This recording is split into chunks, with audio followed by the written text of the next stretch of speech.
Entre un sorbo y otro de tequila añejo, ella limpió la comisura de los labios y soltó la bomba con la casualidad de quien comenta sobre el tráfico en periférico. Voy a querer la parte mayoritaria de la empresa, el jet privado y la casa de Bosques de las Lomas. No hubo temblor, no hubo vacilación, los 20 años de historia, las vacaciones en familia y el imperio que construí desde cero fueron reducidos a meras líneas de un inventario, recitados por alguien que ya había hecho los cálculos mucho antes de que yo siquiera notara que la cuenta había llegado. Pero antes de continuar, revisa si ya estás suscrito al canal y escribe en los comentarios. ¿Desde dónde estás viendo este video? Nos encanta saber hasta dónde están llegando nuestras historias. Mi nombre es Rodrigo Mendoza, y durante 20 años creí que había construido algo sólido. No solo una empresa, sino una vida, una familia, un legado. Mendoza Exportaciones era más que un negocio multimillonario de exportación de productos mexicanos a Estados Unidos y Canadá. Era mi sueño hecho realidad, la prueba de que un tipo de Tepic, Nayarit, que empezó vendiendo artesanías en un puesto del mercado, podía llegar a tener hangares propios en Guadalajara y contratos con cadenas internacionales. Cuando conocí a Mariana en aquella exposición de negocios en Monterrey, hace 22 años, pensé que había encontrado a mi compañera perfecta. Ella era inteligente, ambiciosa, con una licenciatura en Administración de Empresas del ITSM. Venía de una familia acomodada de Querétaro, pero no era de esas mujeres que solo querían vivir de apariencias. O al menos eso creí. Los primeros años fueron buenos. Ella me ayudó a estructurar la empresa, a profesionalizar procesos que yo manejaba de manera instintiva. Fue su idea contratar a Marcos Villarreal como socio minoritario y director de operaciones. Marcos era su compañero de universidad, un tipo brillante para los números, con contactos en aduanas y experiencia en logística internacional. En ese momento me pareció una decisión inteligente. Ahora sé que fue el principio del fin. La empresa creció exponencialmente. De exportar artesanías y productos típicos, pasamos a mover tequila premium, productos orgánicos, textiles de alta calidad. Abrimos oficinas en Ciudad de México, Guadalajara y una subsidiaria en Texas. Compramos el King Air para facilitar los viajes de negocios. La casa en Bosques de las Lomas fue el símbolo de que lo habíamos logrado. Tuvimos 2 hijos, Santiago y Valeria, hoy de 18 y 16 años respectivamente, pero el éxito tiene un precio que no siempre se paga en efectivo. Yo viajaba constantemente, cerrando contratos, supervisando embarques, atendiendo clientes. Mariana se quedaba en casa, supuestamente cuidando de los niños y atendiendo sus propios proyectos de beneficencia. Marcos manejaba la operación diaria de la empresa con una eficiencia que yo admiraba. Confiaba en él ciegamente. Confiaba en ella sin cuestionamientos. Qué ingenuo fui. Todo comenzó a cambiar hace 6 meses, aunque las señales probablemente estuvieron ahí mucho antes y yo simplemente no quise verlas. Mariana se volvió distante. Las conversaciones se limitaban a asuntos logísticos, horarios de los niños, pendientes de la casa, compromisos sociales. La intimidad desapareció. Cuando yo intentaba acercarme, ella siempre tenía una excusa. Cansancio, dolor de cabeza, estrés por algún evento de caridad que estaba organizando.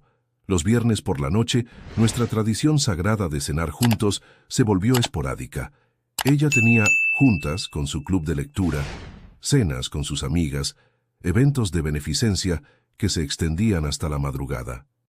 Yo, sumergido en una negociación particularmente complicada con una cadena de supermercados en California, no presté la atención debida a estos cambios. El primer golpe real llegó una tarde de jueves. Había regresado antes de lo previsto de Guadalajara porque una reunión se canceló a última hora. Llegué a la casa alrededor de las 6 de la tarde. El coche de Mariana estaba en la cochera, pero la casa parecía vacía. Subí a la recámara pensando que quizás estaba tomando una siesta. La puerta del estudio estaba entreabierta.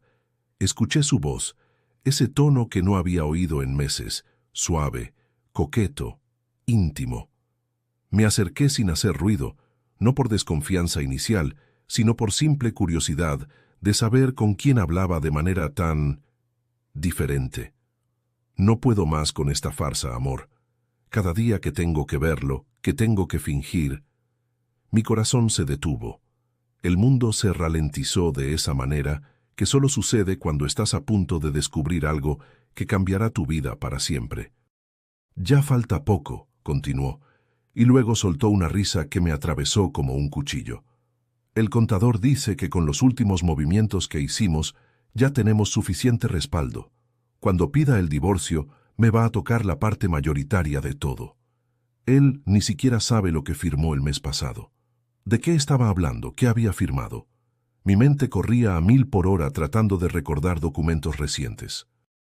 Había firmado varios contratos, renovaciones, reestructuraciones corporativas que Marcos me presentaba y que yo revisaba por encima, confiando en su criterio.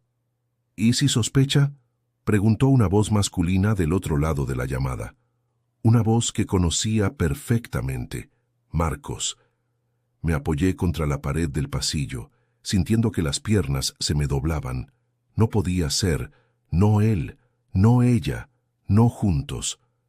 Rodrigo no sospecha nada, respondió Mariana con un desprecio que jamás le había escuchado. Está tan ocupado siendo el gran empresario, el hombre hecho a sí mismo, que no ve más allá de sus narices. Llevo 3 años moviendo dinero bajo su nombre y ni se ha dado cuenta. El muy idiota firma todo lo que le pones enfrente si le sonríes y le dices que es para optimizar impuestos. 3 años. 3 malditos años. ¿Y los niños?, preguntó Marcos. Se van conmigo, obviamente. Con la parte mayoritaria de la empresa, el jet, la casa principal y la custodia, Rodrigo va a quedar en la calle con lo justo para sobrevivir. Poética justicia, ¿no crees? Empezó vendiendo artesanías y va a terminar igual. Esa risa, esa maldita risa, resonó en mis oídos mientras me alejaba en silencio. Bajaba las escaleras y salía de mi propia casa como un ladrón. Me subí al coche y conduje sin rumbo por las calles de la Ciudad de México, el tráfico del atardecer convertido en un borrón de luces y sonidos que apenas procesaba. Terminé en un bar de Polanco que frecuentaba en mis años de universidad, cuando aún era un soñador sin un peso en el bolsillo. Pedí tequila del bueno, irónicamente del mismo que mi empresa exportaba. El mesero me reconoció. «Don Rodrigo, ¿todo bien?», asentí sin convicción. «¿Todo bien?». Mi esposa me engañaba con mi socio. Llevaban años robándome. Planeaban destruirme y quedarse con todo lo que había construido. Mis hijos probablemente me verían como el perdedor de esta historia. No, definitivamente nada estaba bien. Pero mientras el tequila quemaba mi garganta y las piezas del rompecabezas empezaban a encajar en mi mente, algo cambió dentro de mí. La tristeza inicial, el dolor de la traición, comenzaron a transformarse en algo más frío, más calculado. Ellos habían estado planeando esto durante años. Tenían la ventaja del tiempo y la sorpresa, pero ahora yo sabía, y ellos no sabían que yo sabía. Esa noche, sentado en aquel bar mientras la ciudad palpitaba afuera, tomé una decisión.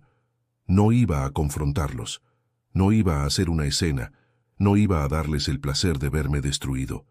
Iba a jugar su mismo juego, pero mejor. Salí del bar pasada la medianoche, con una claridad mental que contrastaba brutalmente con la cantidad de tequila que había consumido. Quizás era la adrenalina, quizás era la rabia convirtiéndose en determinación. Regresé a casa encontrándome con Mariana dormida en nuestra cama, o al menos fingiendo estarlo. Me duché en el baño de visitas y pasé la noche en el sofá del estudio, supuestamente por no querer despertarla después de llegar tarde de Guadalajara. Ella ni siquiera preguntó. Los siguientes días fueron un ejercicio de actuación que jamás imaginé que sería capaz de realizar. Cada mañana desayunaba con ella como si nada. Discutíamos los pendientes del día. Hacía planes para el fin de semana con los niños. Por las noches cenábamos en un silencio que ya no me incomodaba porque entendía su origen. Ella creía que yo era un idiota que no notaba nada. Yo dejaba que lo creyera. Mi verdadero trabajo comenzaba en las noches. Encerrado en mi estudio con la excusa de revisar contratos y proyecciones financieras, empecé a desenterrar la verdad de lo que realmente había estado pasando en Mendoza Exportaciones durante los últimos 3 años. Contraté discretamente a un investigador privado, Héctor Salinas, un exagente de la Policía Federal que ahora se dedicaba a casos corporativos. Le pagué en efectivo de una cuenta personal que Mariana desconocía. «Necesito que me investigues a 2 personas», le dije en nuestro primer encuentro en un café discreto de la Condesa. «Mi esposa, Mariana Mendoza, y mi socio, Marcos Villarreal. Quiero saber todo. ¿Dónde se ven? ¿Desde cuándo? ¿Con qué frecuencia? Pero más importante, necesito que revises todos los movimientos financieros de mi empresa de los últimos 5 años. Busca irregularidades, transferencias sospechosas, cualquier cosa que no cuadre». Héctor, un hombre de unos 50 años, con cara de pocos amigos pero mirada inteligente, asintió mientras tomaba notas. «¿Sospecha fraude?» «Sé que hay fraude. Solo necesito las pruebas». Mientras Héctor trabajaba, yo comencé mi propia investigación interna. Revisé cada documento que había firmado en los últimos años, cada reestructuración corporativa, cada cambio en la distribución de acciones. Mariana tenía razón en algo. Yo confiaba demasiado. Firmaba documentos tras una revisión superficial, confiando en Marcos para los detalles técnicos. Descubrí la primera bomba una semana después, a las 3 de la madrugada, con los ojos rojos de cansancio y 6 tazas de café en el sistema. Había una serie de transferencias millonarias a una compañía fantasma registrada en Panamá. Las autorizaciones llevaban mi firma, pero yo no recordaba haberlas aprobado. Busqué los originales en los archivos físicos de la oficina, metiéndome a hurtadillas un sábado por la mañana, cuando supuestamente estaba jugando golf. Las firmas eran falsificaciones. Buenas, pero falsificaciones al fin. Alguien había escaneado mi firma y la había insertado digitalmente en documentos que jamás había visto.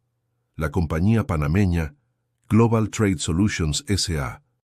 tenía como accionistas a 2 personas que no conocía de nombre, pero cuyas identificaciones resultaron ser falsas cuando Héctor las investigó.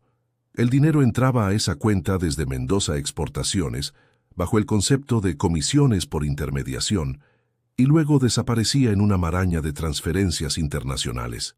«Es lavado de dinero», me explicó Héctor, 2 semanas después de iniciada su investigación, mostrándome un folder lleno de documentos, fotografías y registros bancarios. Pero no solo eso. Están reportando ingresos falsos para inflar el valor de la empresa. Crean facturas de operaciones que nunca existieron, pagan impuestos sobre esos ingresos falsos para darles legitimidad, y luego mueven el dinero real a través de esta red de empresas fantasma. «¿Por qué inflar los ingresos si van a robarse el dinero?», pregunté, aunque ya empezaba a entender la respuesta. «Porque en un divorcio, el valor de la empresa se calcula según los libros. Si los libros muestran una empresa más valiosa de lo que realmente es, tu esposa podría reclamar una tajada mucho mayor. Pero hay algo más». Héctor sacó otro conjunto de documentos: facturas, declaraciones fiscales, reportes a la autoridad aduanera. Están subreportando exportaciones reales y sobrereportando exportaciones ficticias. Es fraude fiscal en 2 direcciones. Por un lado, evaden impuestos en operaciones legítimas. Por otro, crean operaciones fantasma para justificar movimientos de dinero. Si el SAT audita esto, don Rodrigo, no solo hablamos de evasión fiscal, hablamos de delincuencia organizada, lavado de dinero, posible financiamiento de actividades ilícitas. Esto es prisión, estamos hablando de décadas. Me recargué en la silla del café sintiendo el peso de lo que estaba escuchando. No solo me estaban robando y engañando, me estaban construyendo como el chivo expiatorio de una operación criminal. Mi nombre estaba en todos los documentos. Mi empresa era el vehículo. Si esto explotaba, yo era quien iría a la cárcel. ¿Y ellos?, pregunté. ¿Marcos y Mariana? Sus nombres aparecen estratégicamente minimizados en la documentación. Marcos es solo el director de operaciones que seguía instrucciones. Mariana es solo la esposa que ocasionalmente firmaba como apoderada.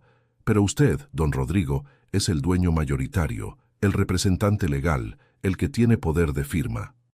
Legalmente todo cae sobre usted. Era brillante, tenía que admitirlo. Diabólicamente brillante. ¿Cuánto han movido?, pregunté. Héctor consultó sus notas. Conservadoramente, unos 42 millones de pesos en los últimos 3 años. Pero el daño real es el fiscal. Con las irregularidades que encontré, estamos hablando de multas y recargos que podrían llegar fácilmente a los 100 millones, sin contar las consecuencias penales. 42 millones de pesos, años de cárcel. Mi reputación destruida. Mis hijos viéndome como un criminal. Y mientras tanto, Mariana y Marcos disfrutarían del dinero robado en alguna playa de Panamá o Costa Rica, donde probablemente ya tenían propiedades a nombre de sus empresas fantasma. Hay algo más que debes saber, continuó Héctor, ahora mostrándome fotografías. Mariana y Marcos entrando a un departamento en Santa Fe, los mismos saliendo de un hotel en Querétaro, una imagen de ellos en la playa, en Tulum, tomados de la mano.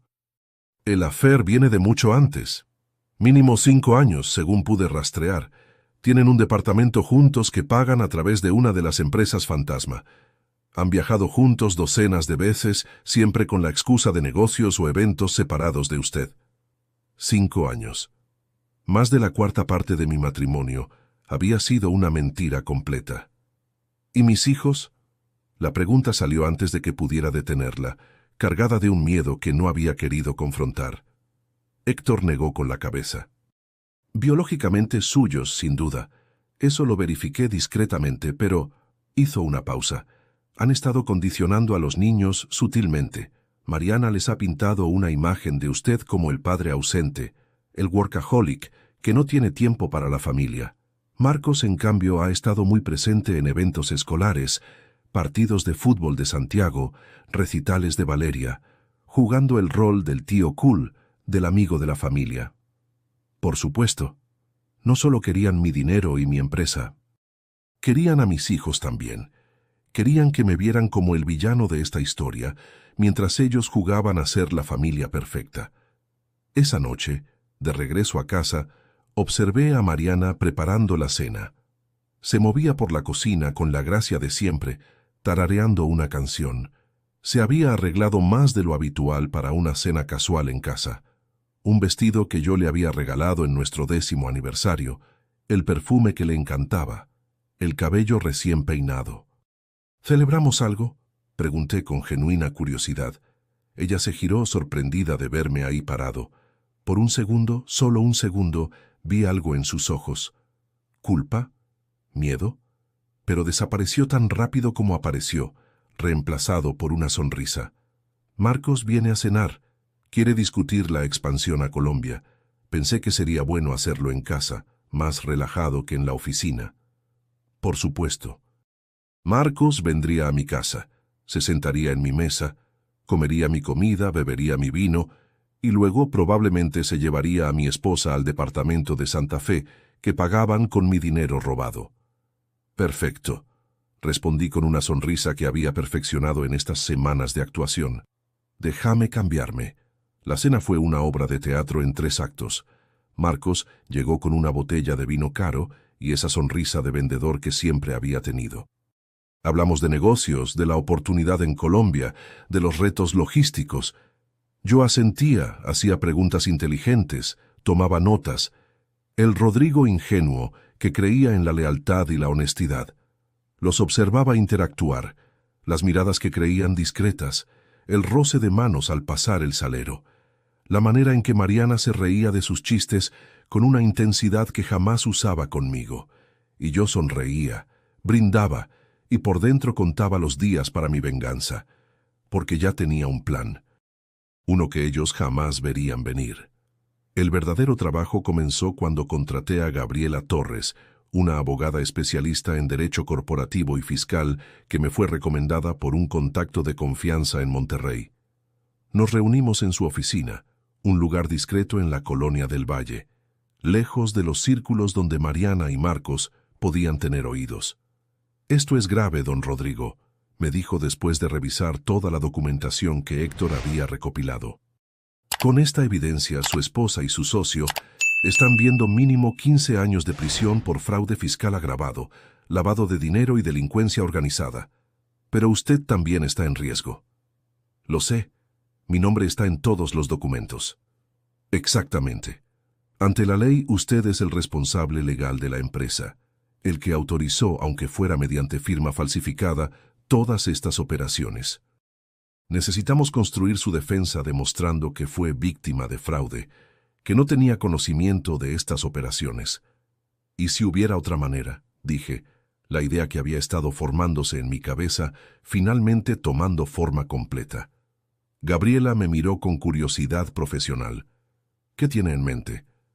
Ella quiere la empresa, quiere la parte mayoritaria, el jet, la casa principal. ¿Qué pasaría si simplemente se lo doy? La abogada frunció el ceño. No entiendo. Si en el divorcio cedo voluntariamente la empresa, todos los activos, todo lo que ella está pidiendo, ¿no se convertiría legalmente en la responsable de la compañía? Los ojos de Gabriela se iluminaron cuando entendió hacia dónde iba.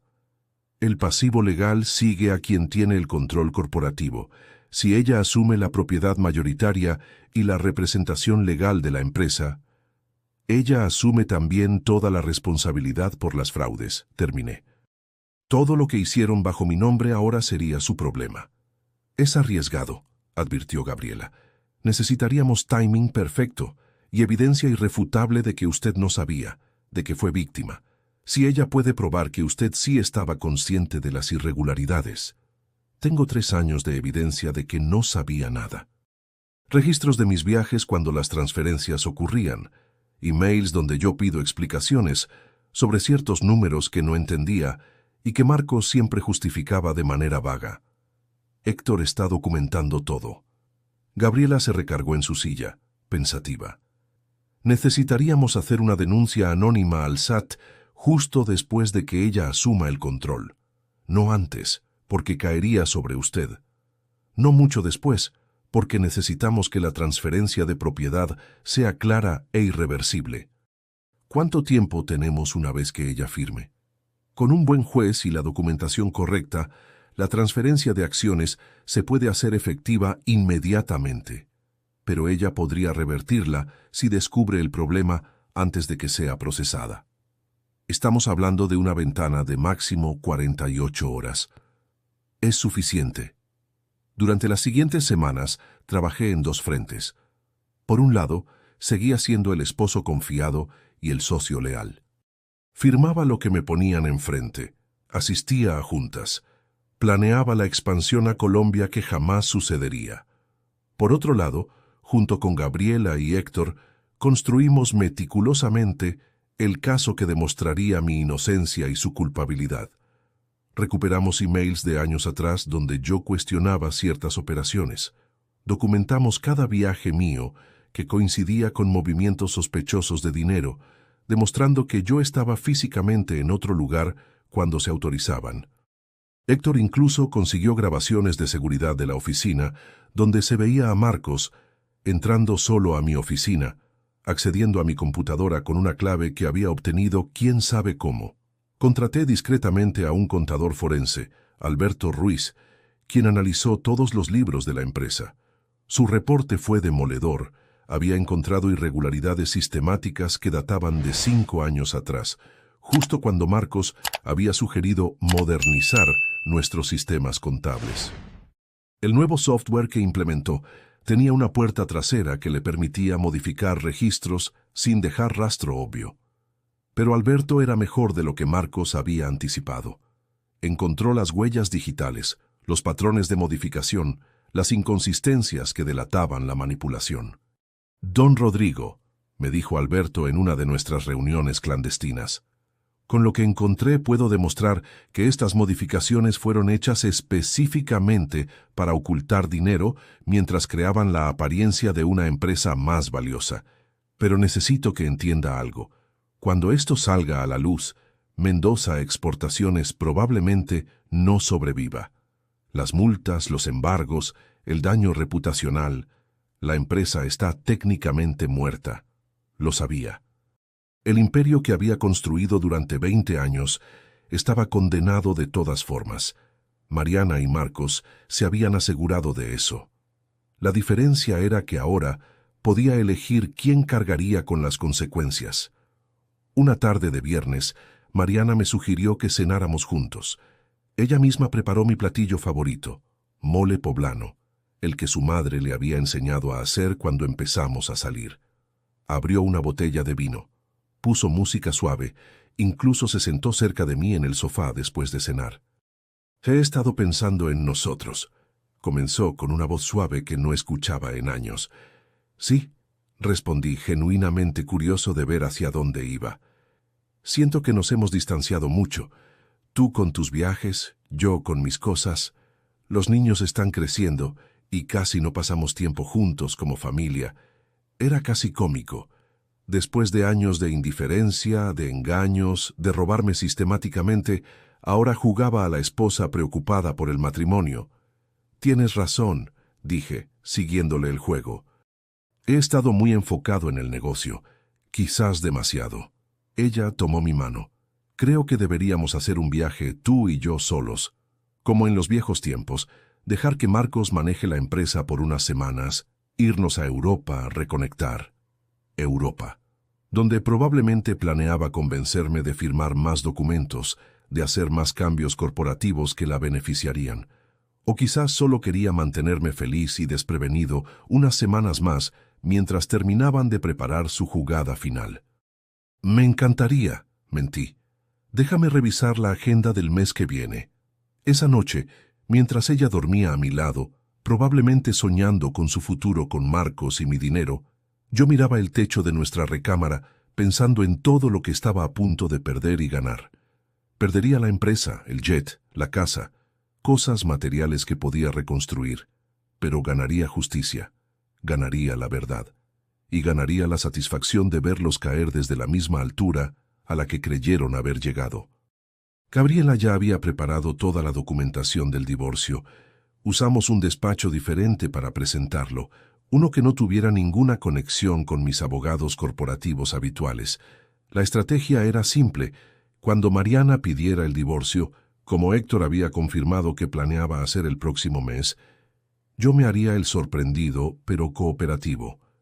No pelearía, no negociaría. Le daría exactamente lo que quería. El SAT ya tenía un archivo en espera, anónimamente enviado, con toda la evidencia de las fraudes.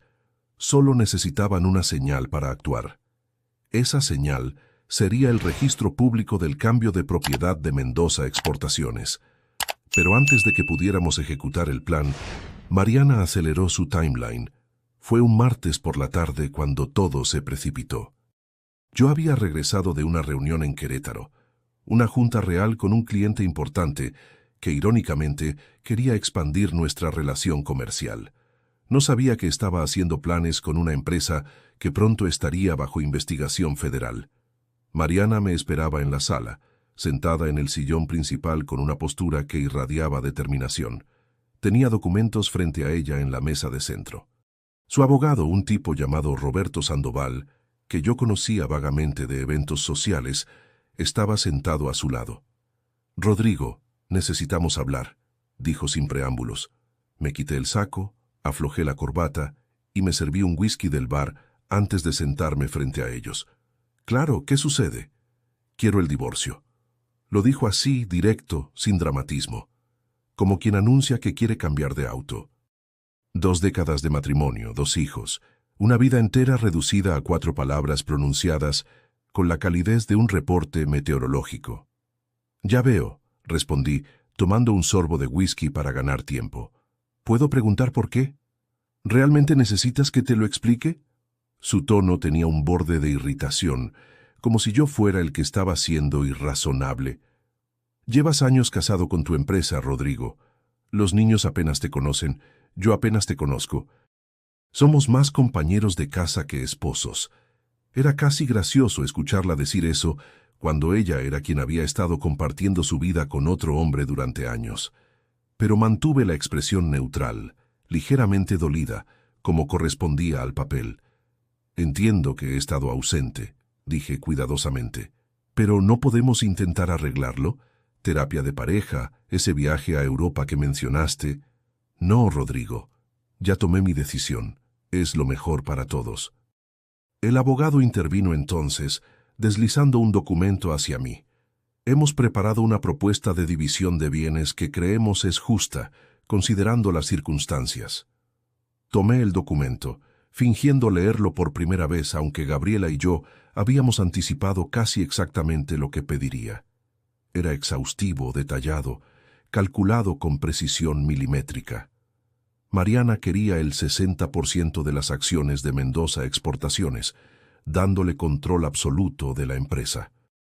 Quería la casa de Bosques de las Lomas, quería el King Air, quería una pensión mensual exorbitante, la custodia principal de los niños, por supuesto, con un régimen de visitas limitado para mí. A cambio, me dejaba el 40% minoritario de la empresa, el departamento de Polanco que usábamos ocasionalmente, y un par de propiedades de inversión de menor valor. En términos prácticos, me estaba dejando con menos del 20% del patrimonio total que habíamos construido. Esto es... Hice una pausa, dejando que pensaran que estaba procesando la magnitud de la pérdida.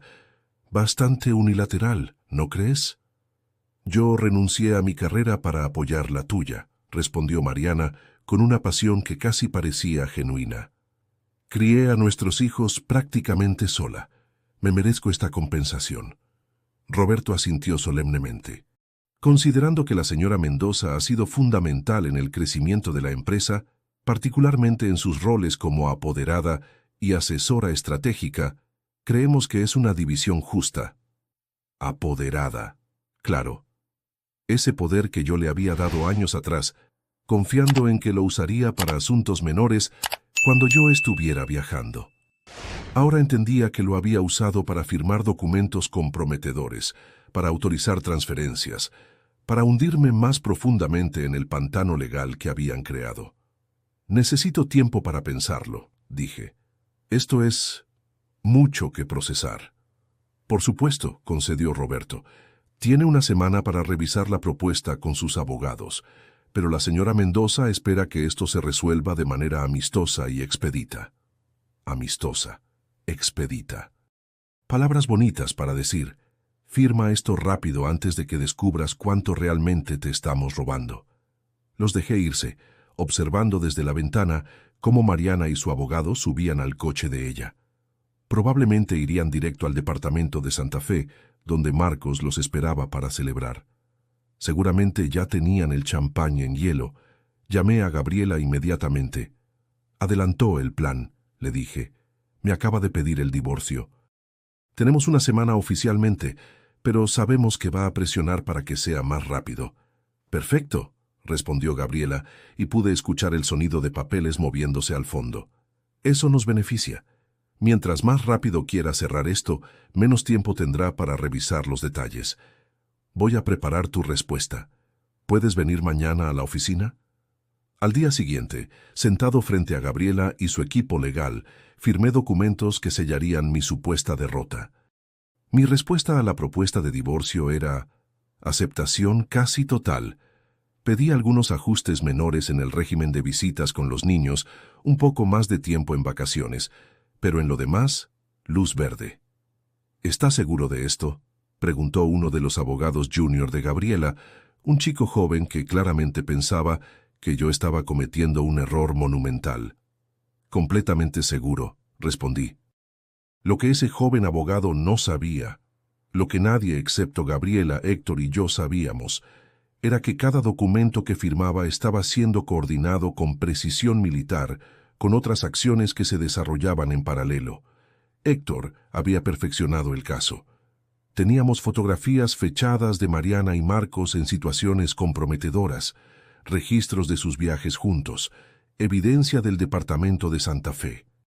Pero más importante, teníamos la prueba irrefutable de las fraudes, transacciones bancarias, facturas falsas, declaraciones fiscales adulteradas, y teníamos la evidencia de que yo había sido engañado. mis itinerarios de viaje que me colocaban lejos cuando los crímenes ocurrían, emails donde cuestionaba irregularidades, reportes del contador forense mostrando cómo el sistema había sido manipulado sin mi conocimiento. Alberto, el contador forense, había preparado un informe de 300 páginas que desglosaba cada transacción irregular, cada manipulación contable, cada señal de fraude. Era un documento devastador que no dejaba duda de la culpabilidad de quien controlara la empresa. El SAT está listo, me informó Gabriela. En cuanto el cambio de propiedad sea oficial y público, se activará la investigación. Tienen orden judicial preparada para congelar cuentas, embargar activos, todo. Pero Rodrigo, necesito que entienda algo. La miré esperando. Una vez que esto comience, no hay vuelta atrás. Mariana irá a prisión, casi con certeza. Marcos también. La empresa será intervenida, probablemente liquidada. Sus hijos van a sufrir, van a ver a su madre arrestada. ¿Está preparado para eso?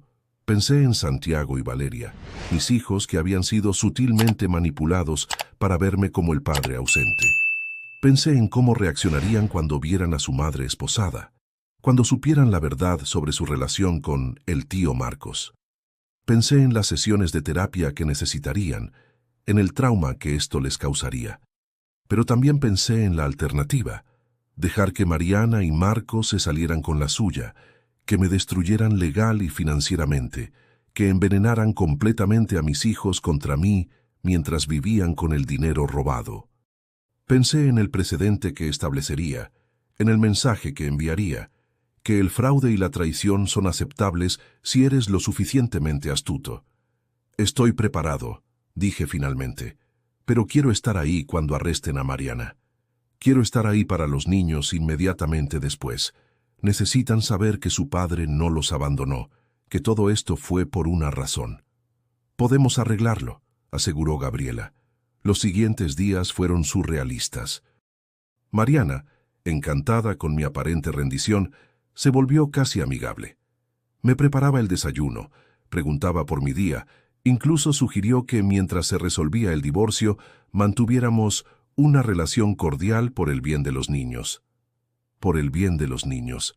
Esas palabras en su boca me enfermaban. Marcos también estaba más presente que nunca. Venía a la casa constantemente con excusas de papeleo urgente que necesitaba que firmara. Cada documento que me presentaba era una pieza más del rompecabezas de su fraude, y yo los firmaba todos después de asegurarme de que Gabriela tuviera copias. Pronto todo esto estará resuelto, me dijo Marcos una noche, palmeándome la espalda con falsa camaradería, y podrás enfocarte en lo que haces mejor, las relaciones con clientes, el lado creativo del negocio, dejar que yo maneje las operaciones sin tantas complicaciones. Complicaciones. Era su manera elegante de decir, sin que estés revisando demasiado lo que hago. Tienes razón, respondí. Creo que será mejor así. Lo que ninguno de los dos sabía era que en ese momento, en una oficina del SAT en Ciudad de México, un equipo de auditores especializados en crimen financiero estaba revisando el dossier que Héctor había compilado, preparando la operación que se ejecutaría exactamente 48 horas después de que Mariana firmara los papeles del divorcio. El destino estaba sellado, solo faltaba que el reloj terminara su cuenta regresiva. La audiencia de divorcio estaba programada para un jueves a las 11 de la mañana en el Juzgado Familiar de Ciudad de México. Gabriela había coordinado con el juez, un hombre serio llamado Ernesto Campos, conocido por su eficiencia y su poca tolerancia para los casos que se prolongaban innecesariamente. Perfecto para nuestros propósitos. Me vestí esa mañana con el mismo cuidado que pondría para una junta crucial de negocios. Traje azul marino, corbata conservadora, zapatos perfectamente boleados. Mariana, por su parte, llegó al juzgado con un vestido negro elegante pero sobrio, el atuendo perfecto de una esposa agraviada que buscaba justicia. Roberto Sandoval, su abogado, traía un portafolio lleno de documentos. Marcos no estaba presente físicamente, pero yo sabía que estaría esperando noticias ansiosamente. probablemente en el departamento de Santa Fe, con el champán listo para celebrar. La sala era pequeña, impersonal, con ese olor característico de edificios gubernamentales. Papel viejo, café recalentado y el peso de miles de vidas decidiéndose entre 4 paredes. El juez Campos entró puntual. Revisó brevemente los documentos que ambas partes habíamos presentado y comenzó el procedimiento. «Entiendo que las partes han llegado a un acuerdo mutuo respecto a la división de bienes», dijo el juez, su voz monótona por años de repetir las mismas frases. «¿Es esto correcto?» «Así es, su señoría», respondió Roberto. «Mi clienta y el señor Mendoza han acordado una división que consideramos justa y equitativa». El juez me miró. «Señor Mendoza, ¿está usted de acuerdo con los términos presentados?» Este era el momento. Podía detenerme, podía pelear, podía alargar esto durante meses o años. Podía luchar por cada peso, por cada activo, pero eso no era el plan. «Sí, su señoría, estoy de acuerdo». Vi el destello de triunfo en los ojos de Mariana. Lo estaba intentando ocultar, mantener una expresión neutral y digna, pero lo vi. Ese momento de victoria que creía haber ganado. Roberto también parecía satisfecho, probablemente ya calculando sus honorarios. Muy bien, el juez revisó los documentos. Según lo acordado, la señora Mendoza recibirá el 60% de las acciones de Mendoza Exportaciones S.A.D.C.B., asumiendo con ello el control mayoritario y la representación legal de la empresa. ¿Ambas partes entienden las implicaciones legales y fiscales de esta transferencia? Sí, dijimos al unísono. Lo que Mariana no entendía eran las implicaciones reales de lo que estaba aceptando. No solo recibía el control de la empresa, recibía el control de una bomba de tiempo legal y fiscal que estaba a punto de explotar en su cara. El procedimiento continuó con eficiencia mecánica. El juez revisó cada punto del acuerdo. La casa de bosques de las Lomas para Mariana, el departamento de Polanco para mí, el King Air para ella, un auto de lujo para mí, la custodia compartida con régimen principal para ella, la pensión mensual que yo pagaría. Todo fue aprobado, sellado, oficializado. ¿Hay algo más que las partes deseen agregar antes de firmar?, preguntó el juez. Mariana negó con la cabeza. Yo también. Firmamos. Primero ella, con un trazo firme y elegante. Luego yo, con la firma que había practicado miles de veces en contratos comerciales, nunca imaginando que la usaría para firmar mi propia derrota aparente. El divorcio queda decretado, anunció el juez Campos. Los documentos de transferencia de activos serán registrados hoy mismo. Tienen 30 días para ejecutar físicamente las transferencias de propiedad. Se levanta la sesión. Salimos del juzgado a la luz del mediodía chilango. El sol brillaba con una intensidad casi insultante para la ocasión. Mariana extendió la mano, un gesto formal después de 20 años de matrimonio. «Espero que podamos mantener esto civilizado por los niños», dijo. «Por supuesto», respondí, estrechando su mano. «Por los niños». Roberto se despidió también, prometiendo enviar las copias certificadas de todos los documentos a mi abogado.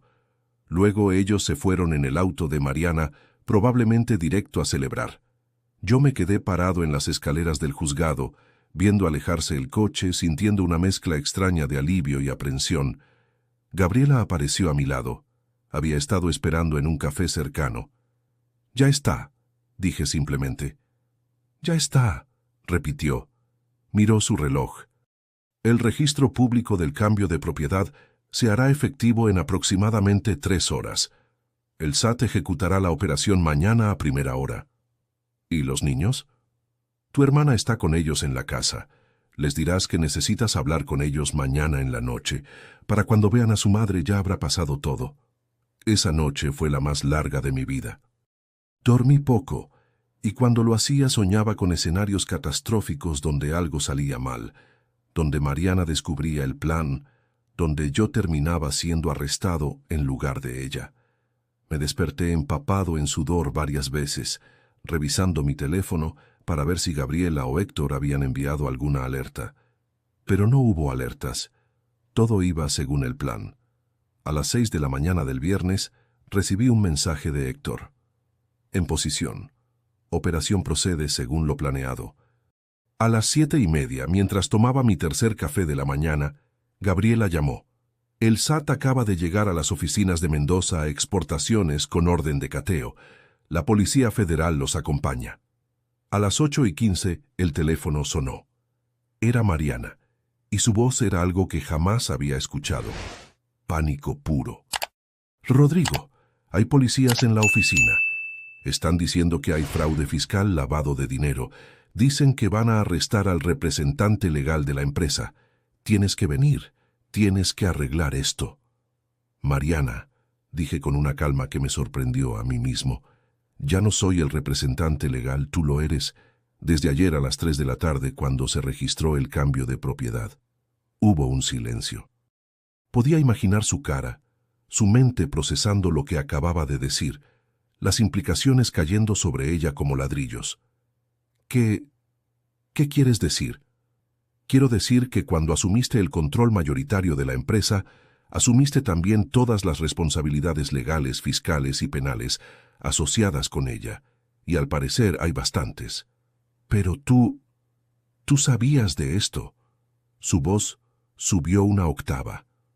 Tú eres quien maneja la empresa. Era. Y no sabía. De hecho, tengo evidencia bastante extensa de que alguien estuvo cometiendo fraudes usando mi nombre y mi firma durante años. Alguien que tenía acceso a mis sistemas, a mis documentos, a mi poder de firma como apoderada. Otro silencio, más largo. Ahora ella estaba entendiendo la magnitud de lo que había sucedido. No puedes hacerme esto. No te estoy haciendo nada, Mariana. Tú pediste la empresa, tú la quisiste, te di exactamente lo que pediste. Que venga con algunos problemas legales no mencionados. Bueno, supongo que debiste haber hecho una auditoría más exhaustiva antes de aceptarla. ¡Hijo de puta!, gritó. Marcos dijo que esto era imposible. Dijo que teníamos todo cubierto. Ahí estaba. La confirmación de que ambos estaban involucrados, grabada en mi teléfono que, convenientemente, estaba en modo de altavoz con Gabriela escuchando al otro lado de la habitación. Marcos, dije suavemente, fue arrestado hace 20 minutos en su departamento, el mismo departamento de Santa Fe que ustedes pagaban con dinero de las empresas fantasma. Los investigadores encontraron bastante evidencia interesante ahí. Escuché un ruido, como si el teléfono se hubiera caído. Voces al fondo, alguien hablando con autoridad, probablemente los agentes del SAT. Luego la voz de Mariana, ahora llorosa, suplicante. Los niños, Rodrigo. Piensa en los niños. Eso es exactamente lo que estoy haciendo, respondí. Estoy pensando en que crezcan sabiendo que las acciones tienen consecuencias, que la mentira y el engaño no quedan impunes, y que su padre, aunque imperfecto, no es un criminal. Señora, necesita colgar el teléfono, escuché a alguien decir al fondo. Te voy a destruir, siseó Mariana, su tono oscilando entre la amenaza y la desesperación. La llamada se cortó. Me senté pesadamente en el sofá, sintiendo el peso de lo que acababa de suceder. Gabriela me miró con una expresión que mezclaba aprobación profesional con algo que podría ser preocupación. ¿Está bien?, preguntó. No, admití, pero necesitaba hacerse. Mi teléfono volvió a sonar casi inmediatamente. Era un número desconocido. Contesté. Señor Mendoza, habla la agente Carolina Vega, de la Unidad de Delitos Fiscales del SAT. Necesitamos que venga a rendir declaración lo antes posible. Entendemos que usted también podría haber sido víctima de las fraudes cometidas en su empresa. Por supuesto, agente, mi abogada y yo estamos a su disposición. Excelente. También debo informarle que la señora Mariana Mendoza Salazar y el señor Marcos Villarreal han sido detenidos bajo sospecha de fraude fiscal agravado, lavado de dinero y delincuencia organizada. Están siendo trasladados al Ministerio Público para su procesamiento. Entiendo. Señor Mendoza, sé que esta debe ser una situación muy difícil para usted, pero necesito que sepa que la evidencia que presentó Ha sido invaluable para este caso. Después de colgar, miré a Gabriela. ¿Ahora qué? Ahora vas con tus hijos y les explicas lo que puedas explicarles. Luego rendimos tu declaración, formalizamos tu estatus de víctima en el caso y empezamos el largo proceso de reconstruir tu vida. La conversación con Santiago y Valeria esa noche fue la más difícil de mi vida. Los senté en la sala de la casa, la misma donde miles de veces habíamos tenido conversaciones sobre tareas escolares, amigos, planes para el fin de semana. Nunca sobre la destrucción de su familia y el arresto de su madre. Santiago, con sus 18 años, ya tenía esa mirada de adulto que aparece prematuramente cuando la vida te fuerza a crecer rápido. Valeria, a sus 16, todavía conservaba algo de esa inocencia adolescente, pero podía ver en sus ojos que sabía que algo terrible había sucedido. «Necesito hablar con ustedes sobre su mamá», comencé, sin saber realmente cómo suavizar esto. «Ya sabemos», interrumpió Santiago, «está en las noticias. Empresaria arrestada por fraude millonario. Aunque no dan nombres específicos, los chats del colegio están llenos de rumores». Por supuesto que estaba en las noticias. Un caso de fraude de esta magnitud en una empresa importante. Los medios se alimentarían de esto durante semanas. «Entonces, ¿saben que fue arrestada?», dije, sintiendo un nudo en la garganta. «¿Es verdad?», preguntó Valeria, su voz pequeña, asustada. «¿Mamá realmente robó dinero?». «Es complicado», empecé, pero Santiago me cortó. «Papá, no nos trates como niños. ¿Robó o no robó?». Respiré profundo. «Sí. Tu mamá y Marcos, el tío Marcos que conocen, estuvieron moviendo dinero de manera ilegal de la empresa durante años. Cometieron fraude fiscal, crearon empresas fantasma, lavaron dinero. Y además, me detuve, pero ellos merecían saber la verdad. Estaban juntos, tenían una relación». Valeria se llevó las manos a la boca. Santiago cerró los ojos, pero no pareció tan sorprendido como debería. «Lo sabía», murmuró mi hijo. «Bueno, no sabía sobre el dinero, pero sobre ellos había señales. La forma en que se miraban, las excusas raras cuando ambos desaparecían al mismo tiempo. Quise pensar que estaba imaginando cosas». «¿Y tú, papá?», preguntó Valeria, con lágrimas empezando a correr por sus mejillas. «¿Tú también robaste?». Esa pregunta me dolió más que cualquier cosa que Mariana hubiera podido decirme o hacerme. «No, mi amor, yo no sabía nada. Ellos lo hicieron a mis espaldas, usando mi nombre, mi firma, mi confianza. Cuando me enteré, reuní la evidencia y la entregué a las autoridades. Pero en el divorcio», dijo Santiago lentamente, procesando, «le diste la empresa a mamá. Todo el mundo está hablando de eso, de cómo cediste todo sin pelear. ¿Sabías que había problemas?».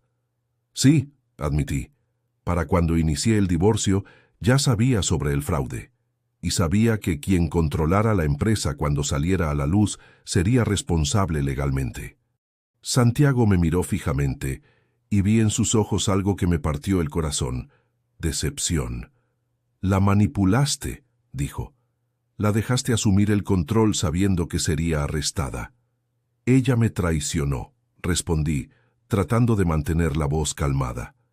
«Me engañó durante años, robó millones, planeaba destruirme y quedarse con todo. ¿Qué querías que hiciera? ¿Que dejara que se saliera con la suya?». «Es nuestra madre», gritó Valeria poniéndose de pie. «Ahora está en la cárcel.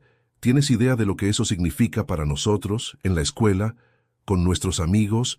Todos van a saber que nuestra madre es una criminal». «Tu madre es una criminal», dije, quizás con más dureza de la necesaria. «Tomó esas decisiones, cometió esos crímenes. Yo solo me aseguré de que enfrentara las consecuencias». «Eres un hipócrita», escupió Santiago, «siempre hablando de valores, de honestidad, de hacer lo correcto, pero usaste el sistema para vengarte. La manipulaste igual que ella te manipuló a ti. No es lo mismo, ¿no?». Santiago se puso de pie también. «Tú tenías evidencia. Pudiste haber ido a las autoridades directamente. Pudiste haber manejado esto de manera que protegiera a esta familia. pero elegiste la venganza, elegiste destruirla públicamente. Santiago, tu madre eligió robar, eligió engañar, eligió poner en riesgo todo lo que construimos. Y tú elegiste la venganza sobre tu familia, gritó mi hijo. ¿Crees que esto nos ayuda? ¿Crees que queremos vivir con el estigma de que nuestra madre está en prisión mientras nuestro padre es visto como el vengativo que la puso ahí? Ella se puso ahí sola. ¡Basta! Valeria lloraba abiertamente ahora. Los dos. Basta. Odio esto. Los odio a ambos. Salió corriendo hacia su habitación. Escuché el portazo que reverberó por toda la casa. Santiago me miró con una mezcla de rabia y dolor que jamás olvidaré. Mamá tenía razón en una cosa, dijo en voz baja. Siempre has estado más casado con tu empresa y tu orgullo que con tu familia. Esto solo lo prueba. Se fue también, dejándome solo en la sala con el eco de sus palabras. Esa noche, acostado en la cama del cuarto de huéspedes del departamento de Polanco, al que me había mudado temporalmente, me pregunté si Santiago tenía razón. ¿Había elegido la venganza sobre el bienestar de mis hijos? ¿Podría haber manejado esto de manera diferente? Pero cada vez que mi mente empezaba a dudar, recordaba la frialdad en la voz de Mariana cuando hablaba con Marcos sobre destruirme. Recordaba los millones robados, los años de mentiras. Recordaba que si hubiera ido directamente a las autoridades sin el plan del divorcio, muy probablemente yo también habría sido arrestado. Mi nombre estaba en todos los documentos. Mis firmas, aunque falsificadas algunas, autorizaban las transacciones. No, el plan había sido necesario. Doloroso, pero necesario. Los días siguientes fueron un torbellino de declaraciones, entrevistas con investigadores, reuniones con abogados. Gabriela trabajó incansablemente para establecer mi estatus como víctima en el caso. La evidencia que habíamos recopilado fue fundamental. Los emails donde cuestionaba irregularidades, los registros de viajes que me colocaban lejos cuando ocurrían transacciones sospechosas, el análisis forense de las firmas falsificadas, los testimonios del contador Alberto, sobre cómo el sistema había sido manipulado sin mi conocimiento. Héctor había hecho un trabajo excepcional documentando todo. Hasta tenía grabaciones de seguridad de la oficina donde se veía a Marcos accediendo a mi computadora cuando yo estaba fuera. El caso contra Mariana y Marcos era sólido. Demasiado sólido. El fiscal a cargo, un hombre llamado Javier Soto, me explicó que con la evidencia que teníamos, era casi imposible que no fueran condenados. Estamos hablando de fraude fiscal por más de 100 millones de pesos entre impuestos evadidos y multas, me explicó en una de las reuniones. Lavado de dinero por 42 millones, uso de empresas fantasma, falsificación de documentos, fraude continuado, incluso sin considerar el agravante de la delincuencia organizada, están viendo mínimo 15 años de prisión. 15 años. Mis hijos tendrían 30 y tantos años cuando Mariana saliera. Sí salía. ¿Hay alguna posibilidad de que impliquen a Rodrigo?, preguntó Gabriela, aunque ya conocíamos la respuesta. Inicialmente lo consideramos, admitió Javier. Su nombre está en muchos documentos, pero la evidencia de que fue víctima es igualmente sólida. Las firmas falsificadas, los testimonios de empleados que confirman que no estaba al tanto de ciertas operaciones, los registros de sus cuestionamientos. No, señor Mendoza, usted no será imputado. De hecho, es testigo clave para la Fiscalía. Ser testigo clave significaba que tendría que testificar contra Mariana, contra la madre de mis hijos. La mujer con quien había compartido 20 años de mi vida. Pero también significaba protegerme a mí mismo y, eventualmente, poder reconstruir mi relación con Santiago y Valeria cuando entendieran la magnitud de lo que su madre había hecho. Las noticias explotaron. Fraude millonario en empresa de exportación. Empresaria y socio arrestados por lavado de dinero. Red de empresas fantasma descubierta en Ciudad de México. Mi nombre aparecía en algunos artículos, pero mayormente como la víctima, el empresario engañado por su esposa y socio. Recibí llamadas de clientes preocupados, de socios comerciales preguntando qué significaba esto para nuestros contratos. La respuesta era simple y dolorosa. Mendoza Exportaciones estaba terminada. La empresa sería liquidada, los activos embargados para pagar multas e impuestos. 2 décadas de trabajo reducidas a un caso de estudio en fraude corporativo. Pero yo estaba vivo, libre y técnicamente inocente. 3 semanas después del arresto, Gabriela me llamó con noticias. Mariana quiere negociar, me dijo. Está dispuesta a declararse culpable de algunos cargos a cambio de reducción de sentencia, pero hay una condición. ¿Cuál? Quiere que retires la demanda de custodia completa de los niños. Quiere que cuando salga, sin importar cuántos años sean, pueda reconstruir su relación con ellos sin trabas legales de tu parte. Me quedé en silencio procesando. No tiene que aceptar, continuó Gabriela. Con su condena probablemente obtendrá la custodia completa de todas formas. Dile que sí, respondí después de un momento, que acepte su culpabilidad, que enfrente las consecuencias de sus acciones, y cuando salga podrá ver a sus hijos, si ellos quieren verla a ella. Ese último condicionante no era legal, era emocional. Y sospechaba que después de esto, Santiago y Valeria tendrían sus propias opiniones sobre si querían una relación con su madre. El acuerdo se formalizó una semana después. Mariana se declaró culpable de fraude fiscal agravado y lavado de dinero. A cambio, se retiraron algunos cargos menores y su sentencia fue reducida de 20 a 12 años. Marcos, que se negó a cooperar y siguió insistiendo en su inocencia a pesar de la evidencia abrumadora, recibió 18 años. El día de la sentencia, decidí ir. Gabriela me advirtió que no era necesario, que podría ser emocionalmente devastador, pero necesitaba verlo. Necesitaba cerrar este capítulo de manera definitiva. La sala del tribunal estaba llena, periodistas, curiosos, algunos empleados de la empresa que habían perdido sus trabajos cuando fue liquidada. Vi a los padres de Mariana en la primera fila, su madre llorando silenciosamente, su padre con la mandíbula apretada y una mirada que, cuando se cruzó con la mía, era pura furia. Para ellos, yo era el villano, el hombre que había destruido a su hija, que había orquestado esta caída. No importaba que ella hubiera cometido los crímenes, no importaba que me hubiera traicionado. Yo era quien había asegurado que enfrentara las consecuencias. Mariana entró esposada, vestida con el uniforme gris de la prisión preventiva, donde había estado los últimos 2 meses. Se veía diferente, más delgada, con ojeras profundas, el cabello sin el cuidado meticuloso al que estaba acostumbrada. Cuando sus ojos encontraron los míos, vi algo que me sorprendió. No rabia, no odio, sino resignación. La jueza, María Elena Rodríguez, una mujer de unos 60 años con reputación de ser estricta pero justa, revisó los documentos del caso. Escuchó las declaraciones finales del fiscal, de los abogados de Mariana, incluso un testimonio breve de Alberto, el contador forense, explicando la magnitud de la fraude.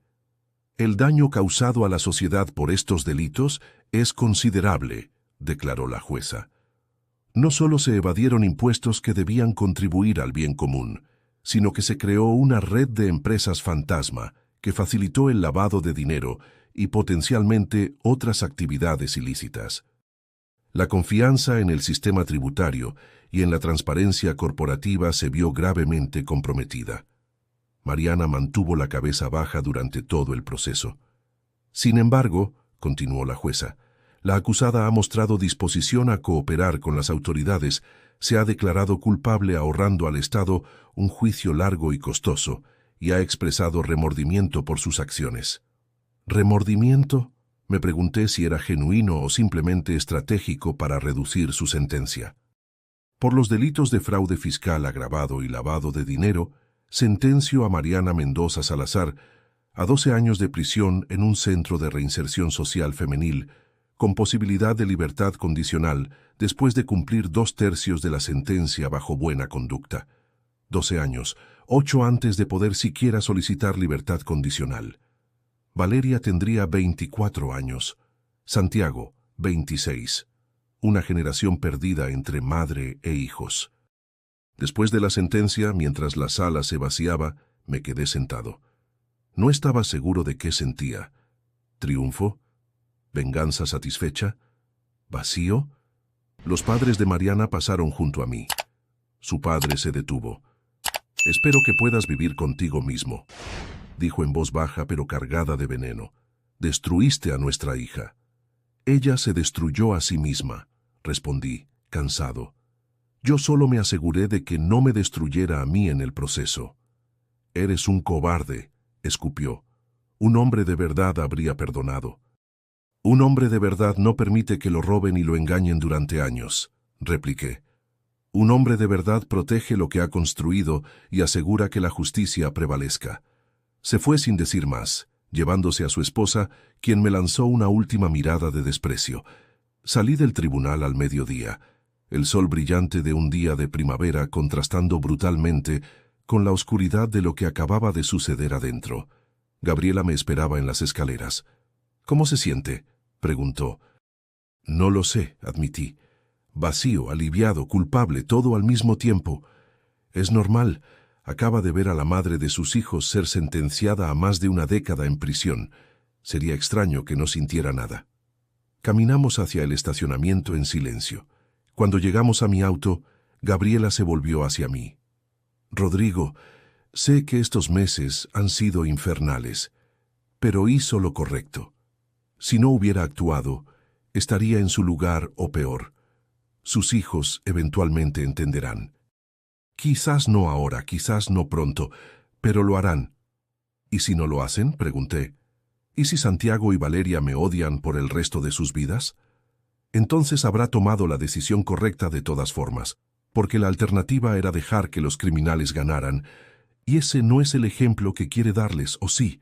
Manejé de regreso al departamento de Polanco, sintiéndome extrañamente desconectado de todo.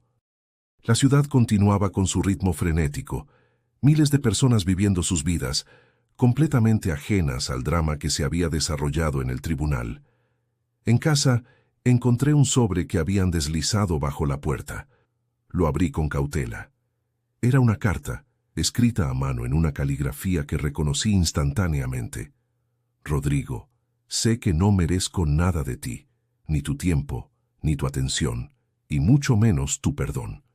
Pero necesito que sepas algunas cosas. Tienes razón en todo. Soy una criminal. Tomé decisiones terribles, te traicioné de las peores maneras posibles, y merezco estar donde estoy.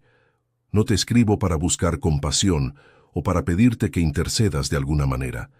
Te escribo porque necesitas saber que los niños no tienen la culpa de nada de esto.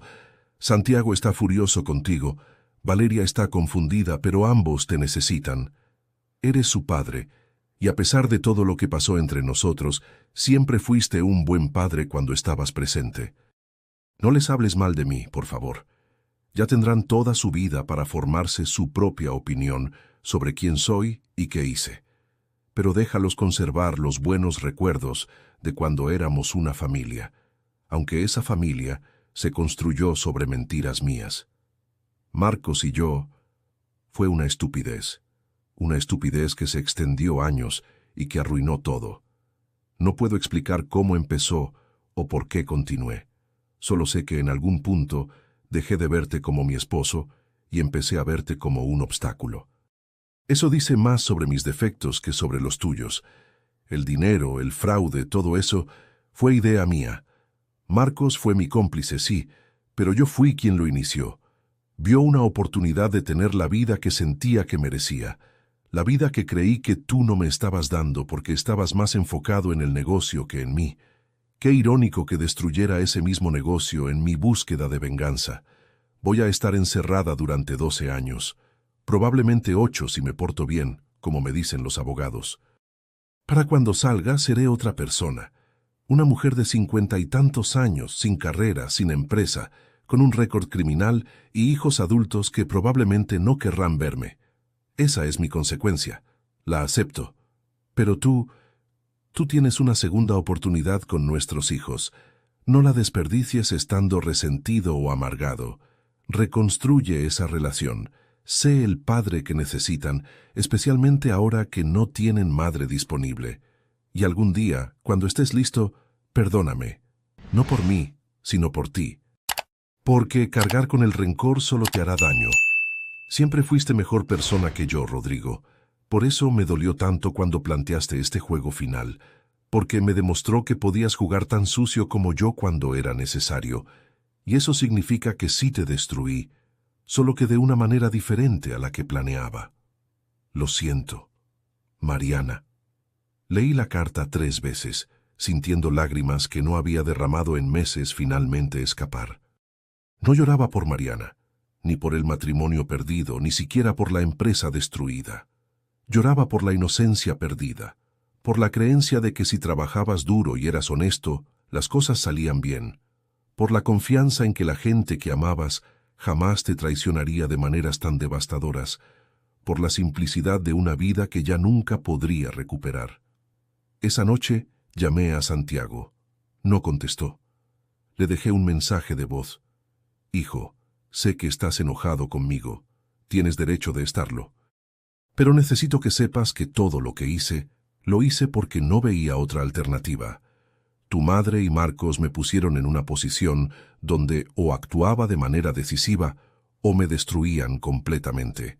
No te pido que lo entiendas ahora, pero algún día, cuando seas mayor, cuando quizás estés en una posición donde alguien en quien confías te traicione profundamente, espero que recuerdes que tu padre no se quedó de brazos cruzados, que luchó, que se protegió. Y más importante, que nunca dejó de amarte a ti y a tu hermana. Jamás. Te amo, hijo. Siempre. A Valeria le escribí un mensaje de texto, sabiendo que era más propensa a leer que a escuchar. Mi niña hermosa, sé que todo esto es confuso y doloroso. Sé que probablemente me odias en este momento, pero quiero que sepas que puedes contarme cualquier cosa, preguntarme lo que quieras sobre lo que pasó. No te voy a mentir. Ya tuviste suficientes mentiras para toda una vida. Tu papá que te adora. No recibí respuesta de ninguno de los dos esa noche, ni la siguiente, ni durante la siguiente semana. Pero no me rendí. Seguí mandando mensajes, breves, sin presionar, solo recordándoles que estaba ahí. 6 meses después de la sentencia, mi vida había tomado una forma que jamás habría imaginado. El departamento de Polanco se convirtió en mi hogar permanente. Era más pequeño que la casa de Bosques de las Lomas, pero era mío, sin fantasmas, sin recuerdos dolorosos en cada esquina. Mendoza Exportaciones ya no existía. La empresa fue liquidada, los activos vendidos para pagar multas e impuestos. Irónicamente, después de todo, quedó algo de dinero. No mucho, pero suficiente para que tuviera un colchón mientras decidía qué hacer con el resto de mi vida. Santiago y Valeria seguían distantes, pero no completamente fuera de alcance. Santiago había aceptado reunirse conmigo una vez, una cena tensa e incómoda donde apenas hablamos, pero fue un inicio. Valeria era más resistente, comunicándose solo a través de mensajes breves y fríos, pero al menos se comunicaba. La terapeuta que contraté para ellos, la doctora Ana Méndez, me dijo que era un proceso normal, que estaban atravesando un duelo complejo, la pérdida de su madre, la pérdida de la familia como la conocían, la pérdida de la inocencia sobre cómo funcionaba el mundo de los adultos. Eventualmente, me aseguró la doctora Méndez, cuando procesen completamente lo que su madre hizo, no solo a usted, sino a ellos y a toda la familia, empezarán a entender sus acciones desde una perspectiva diferente. Pero eso toma tiempo. Años, quizás. Años. Podía esperar años. Después de todo había esperado 20 años construyendo un imperio que resultó estar fundado sobre arena. Podía esperar lo que fuera necesario para reconstruir mi relación con mis hijos, esta vez sobre cimientos más sólidos. Profesionalmente, me tomé un año sabático. Viajé, algo que irónicamente había hecho muy poco a pesar de dirigir una empresa de exportación. Visité lugares que siempre había querido conocer, pero nunca tenía tiempo. Japón, Nueva Zelanda, Perú. En cada lugar observaba cómo otros empresarios manejaban sus negocios, sus vidas, sus familias. En Tokio, conocí a un hombre llamado Hiroshi que manejaba una empresa familiar de exportación de té. Cenamos juntos una noche y le conté mi historia, omitiendo algunos detalles pero compartiendo la esencia. Un negocio perdido, una familia destruida por la traición. En Japón, me dijo Hiroshi mientras servía más sake, tenemos un concepto llamado kintsugi. Es el arte de reparar cerámica rota con oro. La idea es que el objeto no solo se repara, sino que se vuelve más bello y más valioso porque su historia de ruptura se hace visible y se honra. ¿Estás diciendo que debería honrar mi historia de ruptura?, pregunté, no del todo convencido. Estoy diciendo que las grietas que ahora tiene en su vida, las relaciones dañadas, la confianza perdida, todo eso puede convertirse en algo más fuerte si lo repara de la manera correcta, no pretendiendo que nunca pasó, sino integrándolo en quién es ahora. Esas palabras se quedaron conmigo durante todo el viaje de regreso a México. Cuando volví a Ciudad de México, empecé algo nuevo. No una empresa de exportación, no algo relacionado con mi vida anterior. Abrí una consultoría para pequeños empresarios, enfocándome en ayudar a emprendedores jóvenes a estructurar sus negocios de manera transparente y legal desde el inicio. Era irónico, lo admito. El hombre que había sido víctima de fraude ahora enseñaba a otros cómo evitar ser víctimas. Pero había un propósito en ello. Cada empresario que asesoraba, cada negocio que ayudaba a establecerse correctamente desde el principio, se sentía como una pequeña reparación del daño que Mendoza Exportaciones había causado. También empecé a dar charlas, primero pequeñas, en universidades y cámaras de comercio locales.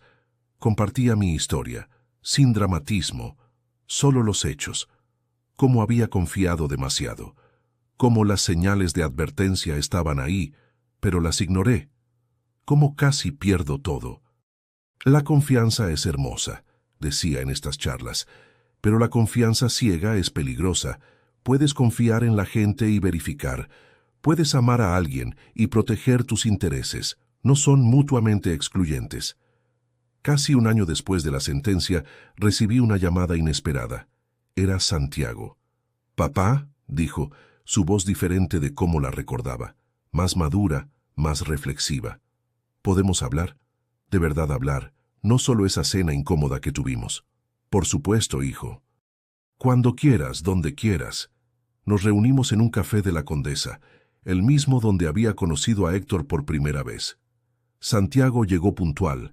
Se sentó frente a mí con una seriedad que me recordó dolorosamente a mí mismo a su edad. «Fui a ver a mamá», comenzó sin preámbulos. Mi corazón se aceleró. «¿Cómo está?» «Diferente. Está... no sé cómo describirlo. Quebrada, pero intentando reconstruirse, supongo. Tomó algunas clases en la prisión. Está trabajando en la biblioteca. Dice que está escribiendo».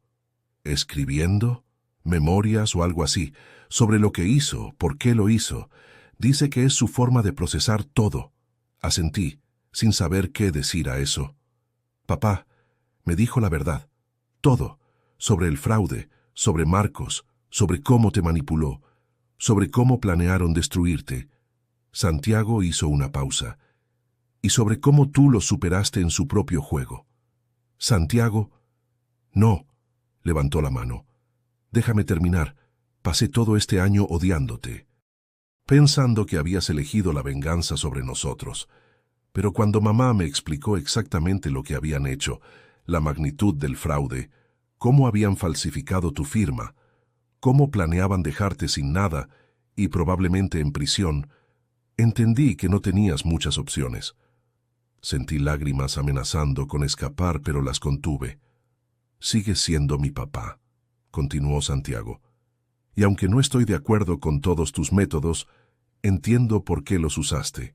Y se detuvo, como si las siguientes palabras fueran particularmente difíciles. «Estoy orgulloso de ti, por no dejarte destruir, por luchar». «Hijo». Ahora las lágrimas sí escaparon. «Valeria todavía está procesando.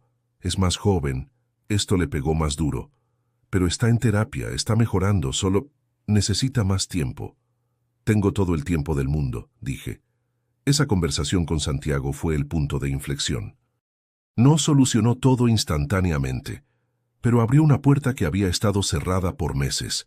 Empezamos a reunirnos regularmente, al principio solo para café, luego para comidas, eventualmente para pasar tardes juntos, simplemente conversando.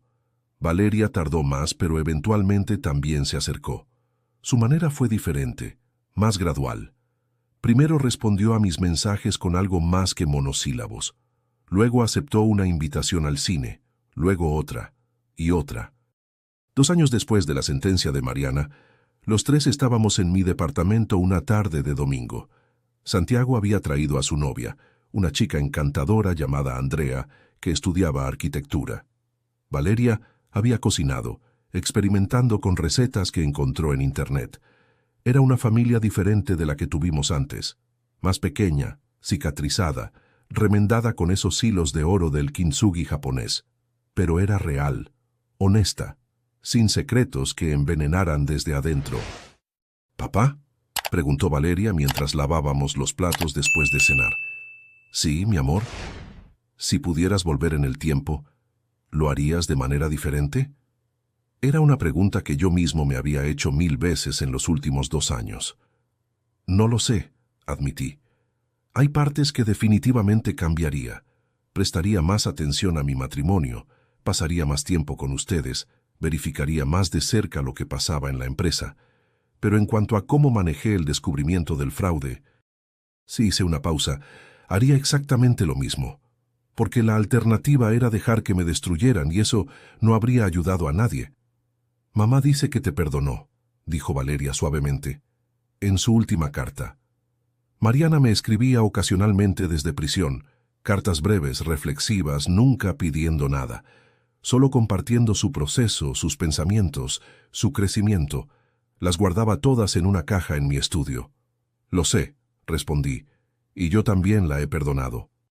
No inmediatamente, y no fácilmente, pero sí, porque cargar con el resentimiento solo me hacía daño a mí.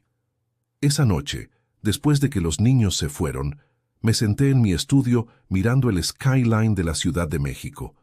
20 años atrás, llegué a esta ciudad con un sueño y una maleta. Construí un imperio, fundé una familia, alcancé alturas que jamás imaginé. Luego perdí casi todo. Pero en el proceso de perder, de caer, de tener que reconstruir desde los escombros, aprendí algo que nunca habría aprendido en la cima. El verdadero éxito no se mide en activos o en números de cuenta bancaria. Se mide en la autenticidad de tus relaciones, en la integridad de tus acciones, en tu capacidad de levantarte después de ser derribado. Mariana me traicionó, Marcos me robó, pero al final ellos perdieron más que yo. Perdieron su libertad, su reputación, años de sus vidas encerrados. Perdieron a sus hijos, al menos durante un tiempo largo. Yo perdí una empresa, dinero, propiedades, pero conservé mi integridad, mi libertad.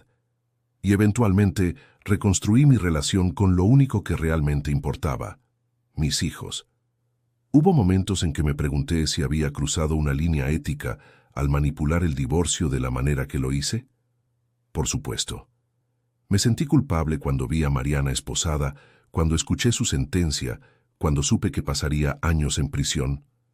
Absolutamente. Pero cada vez que esas dudas surgían, recordaba la frialdad en su voz cuando planeaba mi destrucción. Recordaba los millones robados, los años de engaño, la intención maliciosa detrás de cada acción, y recordaba que si no hubiera actuado exactamente como actué, probablemente sería yo quien estaría en prisión ahora, destruido no solo financieramente, sino también legalmente, separado de mis hijos no por su elección, sino por barrotes de acero. No, no había sido el camino fácil. No había sido el camino limpio, pero había sido el camino necesario. Y aquí estaba, 2 años después, con una vida más pequeña pero más real, un negocio más modesto pero más significativo, una familia fracturada pero sanando. El teléfono sonó. Era un mensaje de Santiago. Papá, gracias por hoy. Andrea dice que eres genial. Nos vemos la próxima semana. Sonreí mientras escribía mi respuesta. Por supuesto, hijo. Los amo. Y era verdad. Los amaba. Amaba esta nueva vida que había surgido de las cenizas de la antigua. Amaba la claridad que viene después de que todas las mentiras se queman. Amaba saber que nunca más confiaría ciegamente, pero que tampoco dejaría que la traición me convirtiera en alguien incapaz de confiar del todo. Entre un sorbo y otro de tequila, ella había limpiado el canto de los labios y soltado la bomba que cambiaría nuestras vidas para siempre. Pero lo que Mariana no sabía, lo que no podía haber sabido, es que yo era más resistente de lo que parecía, que había aprendido a jugar el juego largo, y que cuando alguien intenta destruirte, a veces la única opción es asegurarte de que seas tú quien siga en pie cuando el polvo se asiente. ¿Ganadores en esta historia? No realmente. Todos perdimos algo. Mariana perdió su libertad y su familia. Marcos perdió su futuro. Los niños perdieron su inocencia y la familia que conocían. Y yo perdí mi empresa, mi matrimonio, y una versión de mí mismo que creía que el mundo era fundamentalmente justo, pero en el proceso de perder todo eso, encontré algo más valioso: la certeza de que podía sobrevivir a la peor traición, tomar las decisiones más difíciles, y aún así emerger como alguien en quien mis hijos eventualmente podrían confiar y respetar. No era el final feliz de un cuento de hadas. Era el final realista de una historia complicada sobre traición, venganza, justicia y redención. Y a veces, eso es suficiente. Ahora, si te gustó esta historia, haz clic en suscribirte y dime en los comentarios qué parte te dejó con la boca abierta. Y no olvides hacerte miembro para tener acceso a videos exclusivos que no publico aquí. Te espero allá.